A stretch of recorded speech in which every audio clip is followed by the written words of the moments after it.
Hello everyone, Gaming King here. Today we're gonna look at a game called No More Heroes for the Wii. So this is a game where you have to like kill 10 people or something, and you get rewarded by getting laid by a hot Russian chick. I know a lot of gamers out there don't have much patience. Tutorial? I don't need no fucking tutorial to play Call of Duty, and I sure as hell don't need one now. Alright, here's the first guy. Since this is the Wii, you have to use the sword by swinging the Wiimote. It's not working. Look.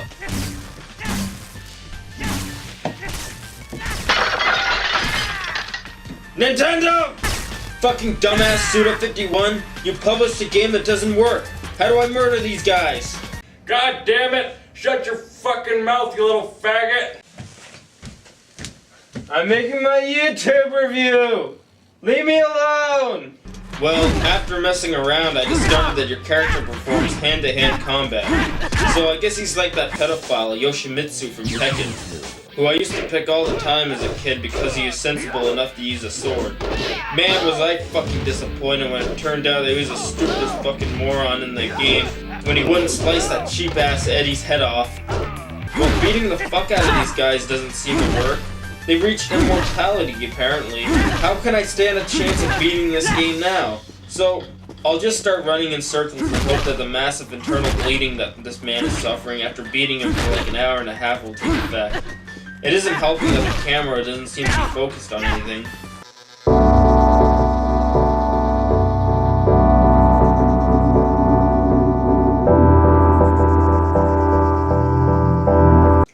After about 2 hours of running in circles, I gave up and turned the game off. Then later, through watching a walkthrough, I figured out that by pressing the A button, your character swings the sword. And you can block and lock onto your enemies by holding onto the Z button. When was the game planning to tell me this shit?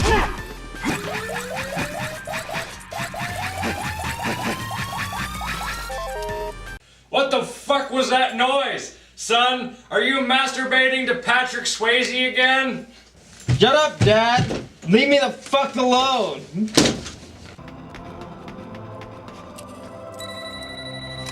Travis, is this really the time to pick up your phone? Travis, no one is on the phone. Put the fucking phone down now. Put the phone down, Travis.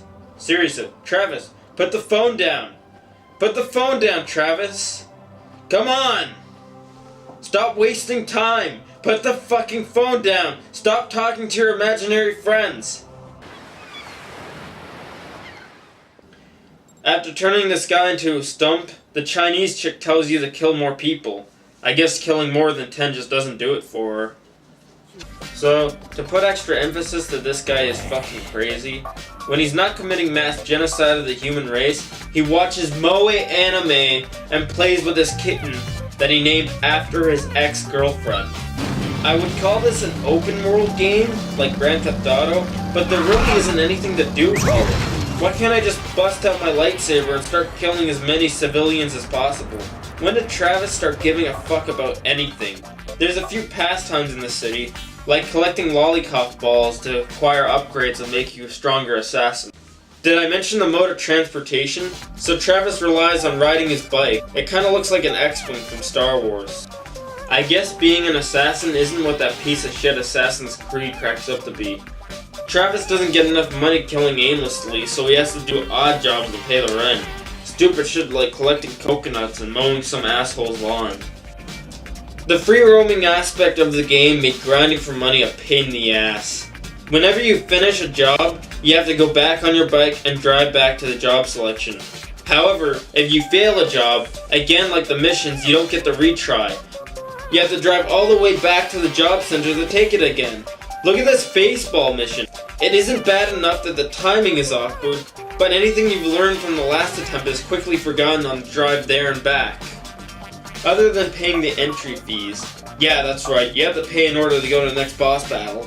Fuck. My entry fee. You can pay for training at the gym to improve your attributes. In fact, this game has inspired me to start getting in shape.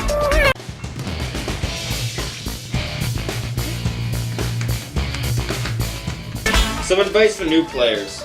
Don't buy the attachment that lets you find change in the ground.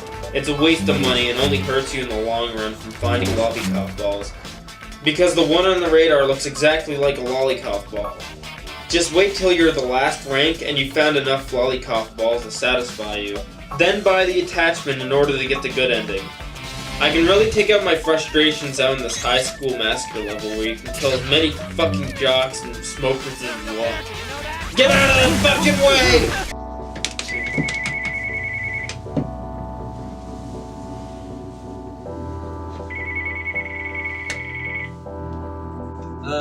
Hey, hello? Who the hell is this? So, this one time, I was like really thirsty, so I went to a convenience store, and I went into the back to where like the fridges are, and I took a bottle of pop out of the fridge and started drinking it, and the cashier was like, hey, you gotta pay for that, and I was like, nah, that's okay, I'll just put it back, and then she got really angry at me, and she was like, I'm gonna call the cops, and I was like, go ahead.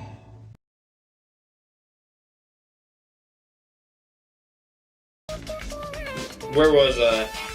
Oh yeah. Well, other than talking about some of the interesting levels like the bus level, there's a certain atmosphere of it feeling like a dream.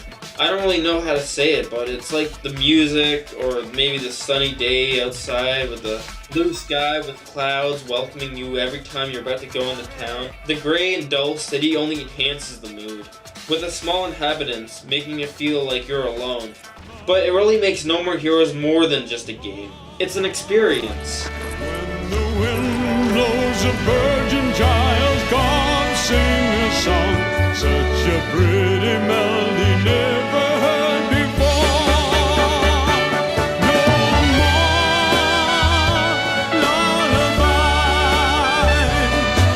the virgin just lost them.